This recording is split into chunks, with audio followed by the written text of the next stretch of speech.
so hard for me. I mean, everything is all. Yeah. We're back with another episode. But before anything else, I would like to introduce myself. I am Vincent Paul Tipait, your host for today. And also, I would like to introduce my friends, Mr. Marco Cisarenting and Mr. Nico Comendador and Mr. Christian Del Dos Dos. So today, we're going to talk about suicide, one of the moral issues in our country. There are two main moral issues regarding suicide. So first, whether suicide is morally permissible, and if so, what circumstances? And second, whether a person who knows that someone is contemplating or attempting suicide has an obligation to intervene, and if so, how strong the obligation is. But before that, let's find out what is suicide. Suicide means ending your own life. It is sometimes a way for people to escape pain or suffering. When someone ends their own life, we say that they died by suicide. In ethics and other branches of philosophy, suicide poses difficult questions, answered differently by various philosophers.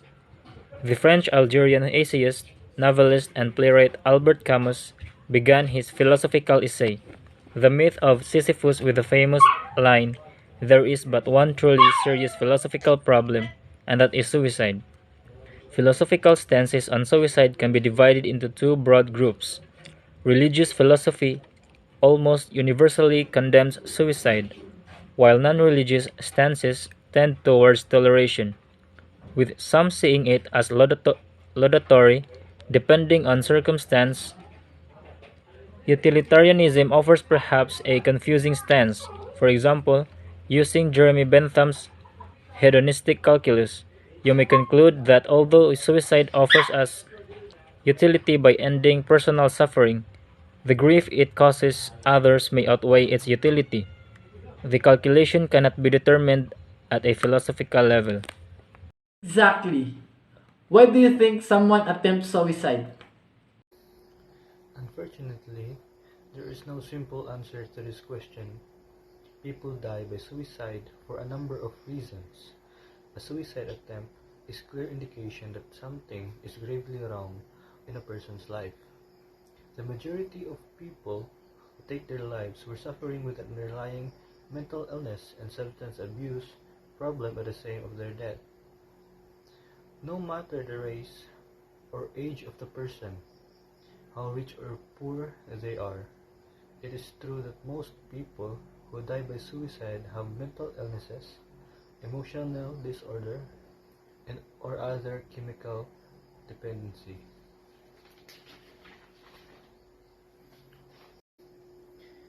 The most underlying disorder is depression, which is an essential higher percent of suicides were by the people who is suffering from depression.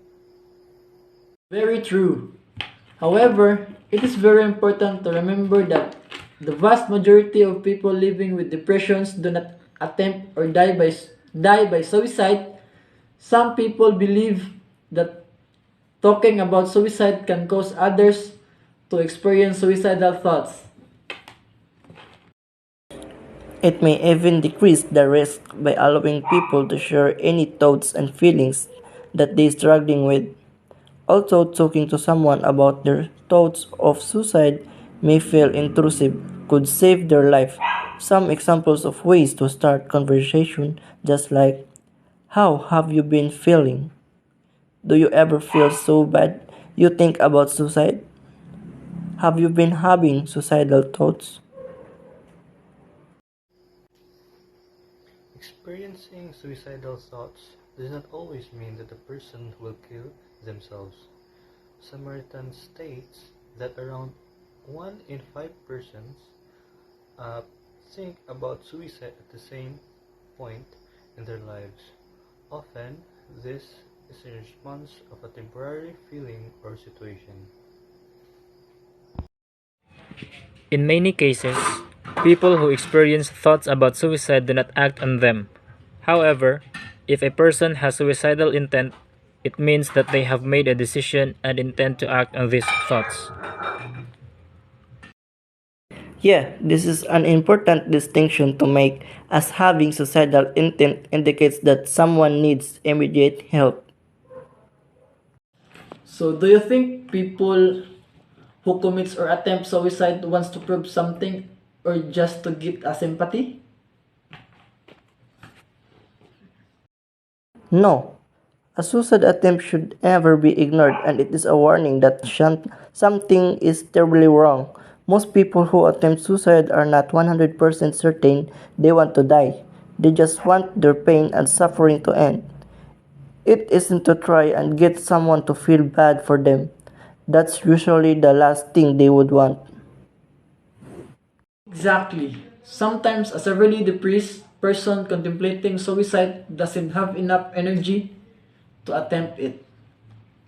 Yes, as the depression lifts, they may regain some energy, but feelings of hopelessness remain, and the increased energy levels may contribute to acting on suicidal feelings. Another theory proposes that a person may give in to depression because they can't fight it anymore. It is a common misconception that people who talk about or attempt suicide do so for attention and therefore do not need help. However, any suicidal thoughts or behaviors indicate severe distress. As a result, it is important to take them seriously even if a person does not intend to kill themselves. Talking about suicidal or acting it in a self-destruction manner can indicate that they need mental health support. Is suicide related to impulsiveness? When we say impulsiveness, it is the tendency to act without thinking through a plan or its consequences. It is a symptom of a number of mental disorders, and therefore it has been linked to suicide behavior because of its associations with mental disorders and or substances abuse. The mental disorder with impulsiveness most linked to suicide include borderline personality disorder among young females, conduct disorder among young males, antisocial behavior in adult males, and alcohol and substance abuse among young and middle-aged males. Impulsiveness appears to have a lesser role in older adult suicides. Attention deficit disorder with hyperactivity and impulsivity is not a strong risk factor for suicide by itself. Impulsiveness has been linked with aggressive and violent behavior, including homicide and suicide.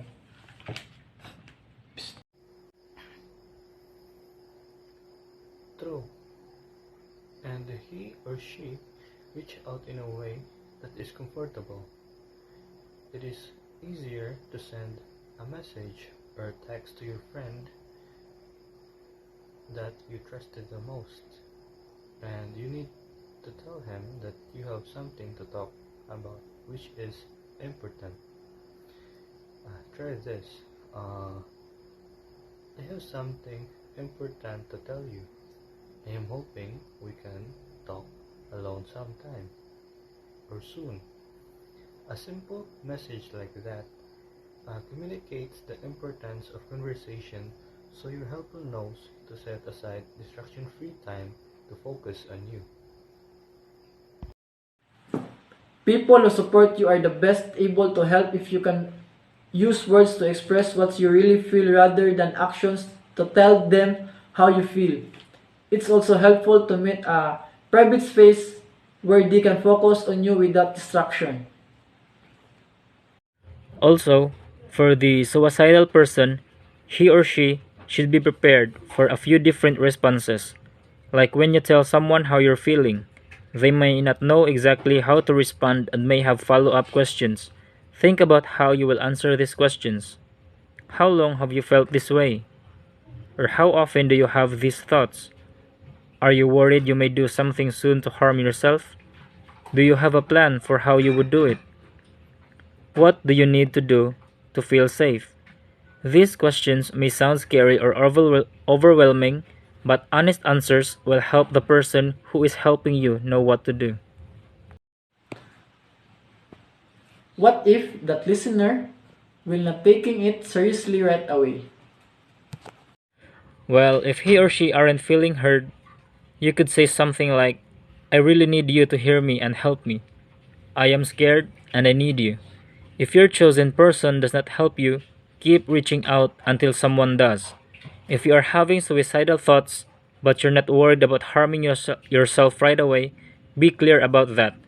The person who is helping you may not be sure if they need to reach out for more help or ask some specialized, and letting them know that you are safe for the moment, if you are, is important. For me, suicide cannot be just defined as an impulsive reaction. It can be the result of numerous circumstances, instances, and the cumulative effect on the psyche of the person. The human mind is unique, and each person has his own way of thinking and analyzing aspects. Hence, suicide for some may be associated with impulsiveness, while for some may be calculated choice. The impulsivity discussed only refers to characteristics about way of life attempts. Therefore, impulsive attempter does not mean that the suicide attempters were more impulsive than others, but rather than that their attempted acts were more impulsive. Impulsive is a frequently misunderstood aspect of suicide risk and has long been considered important to the etiology and prediction of suicide.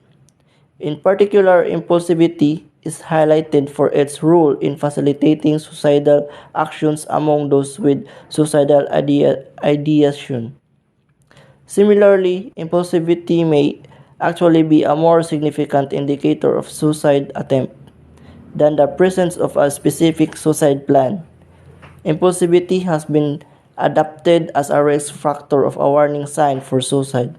However, some suicides are the result of extensive planning and conviction, and might is the suicide is impulsive and people will simply resort to other methods if some lethal means like guns aren't available to them. In a person who is likely to engage in suicidal behavior, that moment can happen very quickly. It can happen with 5 minutes or deciding to attempt an hour or 3 hours or 10 hours. But when they're thinking more healthy, people know there are other options of they might have to learn through treatment to come up with other options. Exactly. That is why it's important to everyone to be aware of signs and symptoms of suicide. If you meet anyone displaying the same, please talk to them and urge them to take professional assistance. These steps can save a person's life. If the person is resistant to your request, report the same to an authority or to their family and elders. Taking some actions is more constructive, so apart from talking to a suicidal person and encouraging him or her to go for counseling, what else can we do to prevent this? Well, for a person who attempts suicide should know that telling someone you are having thoughts about suicide is a brave act, and it can be difficult to do. Sharing your feelings is important, though, because it is the first step finding help. If you are feeling suicidal, you are likely feeling hopeless or helpless. Connecting with someone and sharing your feelings can help you feel supported and give you hope. It can be a huge relief to share your feelings because it means you no longer have to struggle alone. Exactly. Do you think there's such a thing as rational suicide? Some right to die advocacy groups promote the idea that suicide, including assisted suicide, can be a rational decision. Others have argued that suicide is never a rational decision and that it is the result of depression, anxiety, and fear of being dependent or a burden. Surveys of terminally ill persons indicate that very few consider taking their own life, and when they do, it is in the context of depression. Attitude surveys suggest that assisted suicide is more acceptable by the public and health providers for the old who are ill or disabled, compared to the young who are ill or disabled.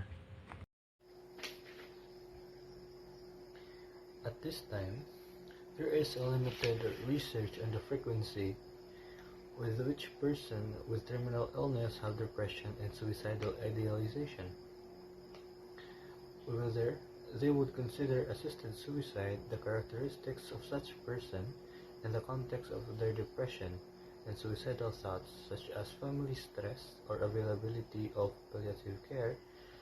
Neither it is yet clear what effect of other factors such as availability of social support, access to care, and pain relief may have on the end of life preferences. Exactly. So for those who's having a thought of attempting suicide, before doing that, you should know you are not alone. It's okay to feel tired, to cry, to be scared of what lies ahead. You are not alone in feeling this way, nor you are a burden for it. How much you are made to believe otherwise. Before ending this podcast, I would like to say this life, this night, Hello your everyone, story, I'm Marco your Cesar pain, Enting. and your hope. It matters in every way. All of it matters. Today we are going to And do that's a all podcast for about today. abortion. Goodbye, Is it everyone. pro-life or a pro-choice? Thank you. So the aim of this podcast is to explore and strengthen our own opinions on abortion and early life. What is abortion? So, abortion is the termination of a pregnancy.